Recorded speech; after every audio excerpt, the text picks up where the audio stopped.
بسم اللہ الرحمن الرحیم۔ فوائد مکیہ کا دوسرا باب ہے، 8ویں فصل ہے حرکات کی ادائیگی، سبق نمبر 25 میں خوش آمدید۔ آج کے اس سبق میں ہم متفرق فوائد پڑھیں گے۔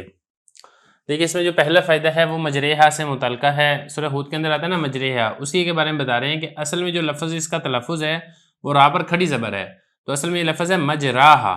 یعنی را مفتوح ہے اور اس کے بعد آگے الف ہے، لیکن چونکہ امالہ کیا جاتا ہے اسی وجہ سے فتح خالص اور الف خالص نہ پڑھا جائے گا، اور کسرہ اور نہ ہی یا خالص پڑھی جائے گی، بلکہ فتح کو کسرہ کی طرف آپ نے مائل کرنا ہے، الف کو یا کی طرف آپ نے مائل کر کے پڑھنا ہے، جس سے فتح کسرہ مجہول کی مانند ہو جائے گا، اور اس کے بعد یا مجہول ہوگی اور اس کے سوا کہیں اور امالہ نہیں ہے۔ تو دیکھیں یہ جو فائدہ ہے اس کے اندر امالے کا تذکرہ آ رہا ہے۔ یہ امالے کے بارے میں بات پہلے بھی گزر چکی ہے، لیکن میں یہاں پہ دوبارہ بھی دہرا دیتا ہوں کہ امالہ کہتے ہیں مائل کر کے پڑھنا۔ مطلب اس میں یہ ہوتا ہے کہ آپ فتح کو کسرہ کی طرف مائل کر کے پڑھتے ہیں اور اسی طریقے سے الف کو یا کی طرف مائل کر کے پڑھتے ہیں۔ اس میں جس چیز کا خیال رکھنا ہوتا ہے وہ یہ ہے کہ نہ تو آپ نے کامل طریقے سے فتح پڑھنا ہوتا ہے، نہ ہی آپ نے کامل طریقے سے الف پڑھنا ہوتا ہے، اسی طریقے سے نہ ہی آپ نے کامل طریقے سے کسرہ پڑھنا ہوتا ہے، نہ ہی کامل طریقے سے آپ نے یا پڑھنا ہوتا ہے، بلکہ آپ نے فتح کو کسرہ کی طرف مائل کر دینا ہوتا ہے اور اسی طریقے سے الف کو یا کی طرف مائل کر کے پڑھنا ہوتا ہے۔ جیسے اب یہ لفظ ہے نا، اب یہ لفظ تھا مجراحہ، را پر کھڑی زبر ہے، تو پڑھنا تو یہ جیسا مجراحہ، لیکن اس کو مجراحہ نہیں پڑھا جاتا، اور اسی طریقے سے آپ نے کسرہ اور کھڑی زیر بھی نہیں پڑھنی، آپ نے اس کو مجریحہ یہ بھی نہیں پڑھنا، بلکہ آپ نے فتح کو کسرہ کی طرف مائل کر دینا ہے، الف کو یا کی طرف مائل کر کے آپ نے پڑھنا ہے مجریحہ، اس طریقے سے آپ نے اس کو ادا کرنا ہے۔ تو یہ فرما رہے ہیں حضرت کہ جو اس میں جو ہے نا امالہ کرنا ہے، نہ آپ نے خالص فتح پڑھنا ہے، نہ آپ نے خالص الف پڑھنا ہے، نہ آپ نے خالص کسرہ پڑھنا ہے، نہ ہی آپ نے خالص یا پڑھنی ہے، بلکہ فتح کو کسرہ کی طرف مائل کر دینا ہے، الف کو یا کی طرف مائل کر دینا ہے، جس سے فتح اور کسرہ مجہول کی مانند ہو جائے گا، جس سے جو فتح ہے یہ کسرہ مجہول۔ اب یہاں پہ آپ ایک چیز اور سمجھ لیں کہ عربی کے اندر کسرہ مجہول نامی کوئی چیز نہیں ہے، اس سے مراد ہے اردو کی کسرہ مجہول۔ جیسے اردو میں ہم کہتے ہیں نا ہمارے، تمہارے، اب یہاں پہ دیکھیں را پہ کسرہ ہے لیکن اس کو ہماری نہیں پڑھا جاتا، تمہاری نہیں پڑھا جاتا، بلکہ ہمارے، تمہارے، تو اس کو مجہول کسرہ کہتے ہیں۔ اور اسی طریقے سے یہ جو بڑی یہ ہے یہ بھی مجہول یہ ہوتی ہے، کیونکہ جو یا ہوتی ہے نا وہ اصل میں تو یہ والی یا ہوتی ہے، جیسے نا ہماری، تمہاری، وہ اصل یا یہ والی ہے، لیکن یہ والی جو یا ہوتی ہے جس کو بڑی یہ کہتے ہیں یہ مجہول یا ادا ہوتی ہے، تو اس طریقے سے اس کو پڑھا جاتا ہے ہمارے، تمہارے۔ بالکل ایسے ہی جب آپ نے اس لفظ کو پڑھنا ہے آپ نے اس کو بھی مجریحہ اس طریقے سے آپ نے پڑھنا ہے، اس کے بعد جو یا ہے یا بھی آپ نے بالکل بڑی یہ کی طرح مجہول ادا کرنی ہے، اور یہ جو کسرہ ہے کسرہ بھی آپ نے اس کو مجہول پڑھنا ہے، تو اسی لیے اس کو کہا گیا ہے کہ یہ امالہ ہے، اور قرآن مجید کے اندر صرف اور صرف یہ ایک ہی لفظ ہے جس کے اندر آپ نے امالہ کرنا ہے، اس کے علاوہ اور کوئی لفظ نہیں ہے جس پر امالہ کیا جاتا ہے۔ اگلا فائدہ آپ دیکھیں، حضرت فرما رہے ہیں کہ کسرہ اور ضمہ کلام عرب میں مجہول نہیں بلکہ معروف ہیں، اور ادا کی صورت یہ ہے کہ کسرہ میں انخفاض کامل کے ساتھ کسرہ کی آواز وہ باریک نکلنی چاہیے، اور ضمہ میں انضمام شفتین کے ساتھ ضمہ کی جو آواز ہے وہ باریک نکلے۔ تو دیکھیں یہاں سے حرکات سے متعلقہ چند ضروری باتوں کی طرف حضرت توجہ دلا رہے ہیں، وہ یہ ہے کہ کسرہ کو آپ نے کامل انخفاض سے ادا کرنا ہے، مطلب یہ کہ جو اس کو نیچے کی طرف جھکایا جاتا ہے وہ کامل ہونا چاہیے، تاکہ جو کسرہ کی ادائیگی ہے وہ معروف ادا ہو، اور ضمہ کو جب آپ نے ادا کرنا ہے تو انضمام شفتین کے ساتھ، یعنی ہونٹوں کو جو آپ نے گول کرنا ہے وہ آپ نے اس طریقے سے ادا کرنا ہے کہ آواز باریک نکلے، یعنی کسرہ اور ضمہ یہ دونوں معروف ادا ہونے چاہیے، مجہول ادا نہیں ہونے چاہیے۔ وجہ یہ ہے کہ کسرہ اور ضمہ کلام عرب کے اندر جہاں پر بھی آتے ہیں وہ معروف ہی آتے ہیں، مجہول کہیں پر استعمال نہیں ہوتے ہیں۔ صرف وہ ایک ہی مثال تھی امالے کی جو کہ میں آپ کو پڑھا چکا ہوں کہ صرف وہاں پر ایک مجہول ادا ہوتا ہے، وہ بھی صرف ایک لفظ، اس کے علاوہ جہاں کہیں پر بھی استعمال ہوتے ہیں یہ معروف ہی ادا ہوتے ہیں، یہ مجہول ادا نہیں ہوتے ہیں۔ اسی کے ساتھ یہاں پر یہ والی بات بھی ملحوظ خاطر رکھ لینی چاہیے کہ معروف اور مجہول یہ انہی دو حرکات کے اندر ہو سکتا ہے، اس لیے مصنف رحمہ اللہ تعالیٰ نے ان دو کو خاص طور پر ذکر کیا ہے کہ جو کسرہ ہے اور اسی طریقے سے جو ضمہ ہے ان کو اپنے معروف ادا کرنا ہے، مجہول ادا نہیں کرنا ہے۔ جو فتح ہے، فتح کے اندر آپ مجہول ادا کر ہی نہیں سکتے ہیں، اس لیے یہاں پر فتح کا ذکر نہیں کیا ہے۔ ایک بات یہاں پر آپ اور سمجھ لیں کہ جو اکثر حرف ہیں وہ مرکک ہیں، یعنی ان کو باریک ادا کیا جاتا ہے، اس لیے حضرت نے کسرہ اور ضمہ کے متعلق ارشاد فرمایا ہے کہ یہ باریک نکلیں گے۔ یہ جو بات کہی گئی ہے یہ اکثر حروف کے اعتبار سے ہے، کیونکہ جو اکثر ہے اس کے لیے کلی حکم ہی لگ جاتا ہے۔ البتہ اگر یہ حرکات حروف مفخم پر آئیں گے تو وہاں پہ بجائے ان کو باریک کرنے کے ان کو پر کر کے بھی پڑھا جا سکتا ہے، جیسا کہ مثالیں پیچھے گزر چکی ہیں۔ تو یہ حضرت فرما رہے ہیں کہ جو آپ نے کسرہ کی آواز نکالنی ہے یہ آپ نے کسرہ کی آواز باریک نکالنی ہے، ضمہ کی آواز نکالنی ہے تو ضمہ کی آواز آپ نے باریک نکالنی ہے۔ خلاصہ یہ ہے اس پورے فائدے کا کہ جو حرکت کی ادائیگی ہے آپ نے اس کو اسی طریقے سے ادا کرنا ہے جس طریقے سے اس کو ادا کرنے کا حق ہے۔ اگلا فائدہ دیکھیں، فرما رہے ہیں کہ حرکات کو خوب ظاہر کر کے پڑھنا چاہیے، یہ نہ ہو کہ مشابہ سکون کے ہو جائیں۔ ایسا ہی جب سکون ہو تو سکون کو بھی کامل کرنا چاہیے تاکہ وہ حرکت کے مشابہ نہ ہو جائے۔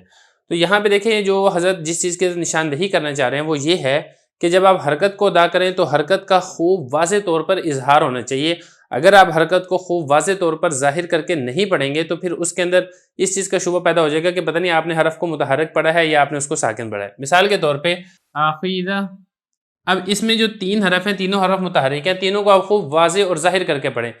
آخیدہ اس طریقے سے۔ اگر آپ نے اس میں اظہار نہیں کیا بلکہ آپ نے اس کے اندر تھوڑا سا چھپانے کی کوشش کی تو پھر اس میں یہ شبہ پیدا ہو جائے گا کہ پتہ نہیں آپ نے کسی کو ساکن تو نہیں کر دیا۔ مثال کے طور پہ آخیدہ، آخیدہ، اب اس میں یہ شبہ پیدا ہو رہا ہے کہ پتہ نہیں خواہ متحرک ہے یا پھر خواہ یہ ساکن ہے۔ تو یہی کہا کہ حرکات کو خوب ظاہر کر کے پڑھنا چاہیے، یہ نہ ہو کہ مشابہ سکون کے ہو جائیں۔ آگے فرما رہے ہیں کہ ایسا ہی سکون کامل کرنا چاہیے تاکہ مشابہ حرکت کے نہ ہو جائے۔ بچنے کا طریقہ یہ ہے کہ ساکن حرف کی صوت ہے یعنی آواز مخرج میں بند ہو جائے، اس کے بعد دوسرا حرف نکلے، اور اگر دوسرے حرف کے ظاہر ہونے سے پہلے مخرج میں جنبش ہو گئی تو یہ جو سکون ہے یہ حرکت کے مشابہ ہو جائے گا۔ میں مثال سے بات سمجھاتا ہوں، جیسے ہے نا شروع میں الحمد، اب یہاں پہ اگر آپ غور کریں گے یہ جو میم ہے میم ساکن ہے، تو میم کے اوپر آپ نے آواز کو مخرج کے اندر بند کر دینا ہے اور فوراً بعد آپ نے دال کو ادا کرنا ہے، جیسے کہ الحمد۔ اگر آپ نے اس کے ادا کرنے میں دیر کی،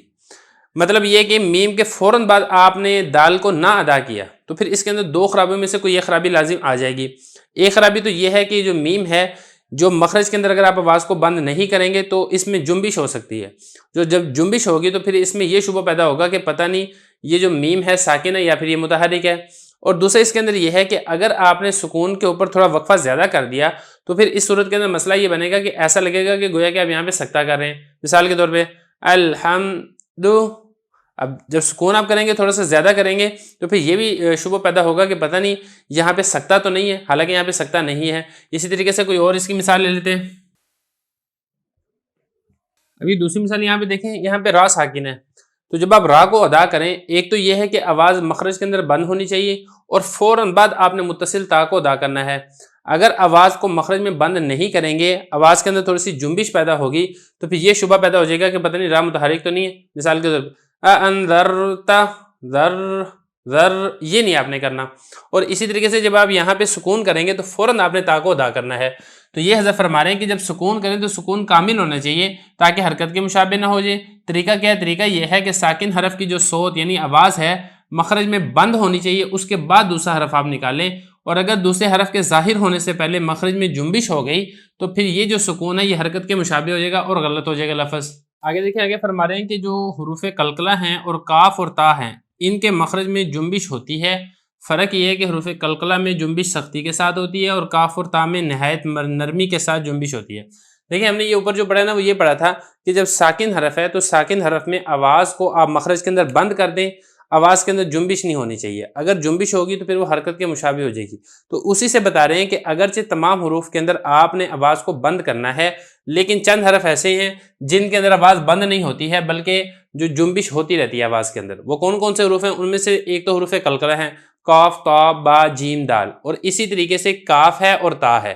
جب یہ ساکن بھی ہوں گے تو تب بھی مخرج کے اندر جو آواز ہے اس کے اندر جنبش ہوتی رہتی ہے، حرکت اس کے اندر ہوتی رہتی ہے، تو لہذا اس کے اندر آواز بند نہیں ہو سکتی، کچھ نہ کچھ آواز آتی رہتی ہے۔ پھر ان دونوں کے اندر فرق ہے، ان دونوں کے اندر فرق یہ ہے کہ جو حروف قلقلہ ہے اس کے اندر جو جنبش ہوتی ہے وہ سننے والے کو واضح محسوس ہوتی ہے، کیونکہ ان کے اندر جنبش یہ سخت ہوتی ہے، نرم نہیں ہوتی، ضعیف نہیں ہوتی۔ مثال کے طور پہ یہ ہے نا، اب یہاں پہ میں اس کو ادا کرتا ہوں، اب با پہ اگر آپ غور کریں گے یہ حروف قلقلہ میں سے ہے، اب یہ ساکن ہے، لیکن جب آپ اس کو پڑھیں گے نا تو آپ نے یہاں پہ آواز کو حرکت دینی ہے، جنبش کرنی ہے ایسے، اب صوریہم، اب صوریہم۔ اب یہاں پہ غور کریں گے باب آواز کے اندر جنبش ہے اور یہ جنبش صاف، واضح اور اونچی ہے، سننے والے کو صاف محسوس ہوتی ہے۔ لیکن جو کاف ہے اور تا ہے یہ اس کے اندر چونکہ صفت ہمس پائی جاتی ہے اور صفت ہمس کی وجہ سے آواز مخرج کے اندر بہت نرمی اور پستی کے ساتھ ٹھہرتی ہے کہ سانس جاری رہتا ہے آواز میں، لیکن ضعف اور کمزوری پائی جاتی ہے۔ تو اس لیے جب یہ والا بھی کوئی حرف آئے گا تو یہاں پر اگرچہ جنبش تو ہوگی لیکن جنبش تھوڑی بہت ہوگی اور نرمی سے ہوگی، اور بعض اوقات ایسا ہوتا ہے کہ سننے والے کو بھی اس چیز کا ادراک نہیں ہو پاتا ہے۔ خلاصہ کلام یہ ہے ساری اس بحث کا کہ جب حرف ساکن ہو تو آواز مخرج میں آپ بند کریں گے، لیکن جو ساکن حرف ہے وہ حروف قلقلہ ہے تو پھر مخرج میں آواز بند نہیں ہوگی بلکہ آواز کے اندر جنبش صاف، واضح اور اونچی ہوگی۔ اسی طریقے سے کاف اور تا ہے تو اس میں بھی جو آواز مخرج کے اندر بند نہیں ہوگی، اس کے اندر جنبش ہوگی، لیکن جنبش اس کے اندر ضعیف اور کمزور ہوگی کیونکہ اس کے اندر سانس جاری رہتا ہے اور آواز کے اندر ضعف اور پستی پائی جاتی ہے۔ تو یہ بتا رہے ہیں کہ کاف اور تا میں نہایت نرمی کے ساتھ جنبش ہوتی ہے۔ آخری فائدہ دیکھیں، حضرت فرما رہے ہیں کہ کاف اور تا میں جو جنبش ہوتی ہے اس میں ہا یا سین یا ثا کی بو نہیں آنی چاہیے۔ مثال کے طور پہ بھی یہ لفظ ہے نا، اب اس میں کاف ساکن ہے اور یہ آپ نے پڑھ لیا ہے کہ یہ جو کاف ہے اور تا ہے جب یہ ساکن بھی ہوں گے تو مخرج کے اندر آواز بند نہیں ہوگی بلکہ جو مخرج کے اندر آواز ہے اس کے اندر تھوڑی بہت جنبش ہوگی۔ تو جنبش تو اس کے اندر ہونی ہی ہونی ہے، لیکن جب آپ اس کو تھوڑا سا ہلائیں گے ہلکی سی اس میں سے جو آواز آئے گی جنبش کی، اس کے اندر ہا کی آواز نہیں آنی چاہیے یا سین کی آواز نہیں آنی چاہیے، یا اسی طریقے سے ثا اس کی آواز نہیں آنی چاہیے۔ آواز تو دور کی بات ہے، ان کی ہلکی سی خوشبو بھی نہیں آنی چاہیے۔ اب اس کو آپ نے ایسے ہی ادا کرنا ہے، اکثرا اکثرا۔ اب تھوڑی سی آواز کے اندر جنبش ہے لیکن ہا کی آواز نہ آئے، ہا کی بو نہ آئے، ثا کی بو نہ آئے، سین کی بو نہ آئے، اس چیز کا آپ نے خیال رکھنا ہے۔ باقی اس میں آ جا کے بات یہی آ جاتی ہے کہ جو کوئی ماہر قاری ہو آپ اس سے مشق کریں، وہ آپ کو کر کے بتائے گا کہ اس میں جنبش کس طریقے سے ہوتی ہے اور کس طریقے سے جنبش نہیں ہوتی ہے۔ اسی کے ساتھ ہی ہماری یہ 8ویں فصل مکمل ہو چکی ہے حرکات کی ادائیگی، اور اسی کے ساتھ ہی جو ہمارا یہ دوسرا باب ہے فوائد مکیہ کا، یہ بھی یہاں پر مکمل ہو گیا ہے۔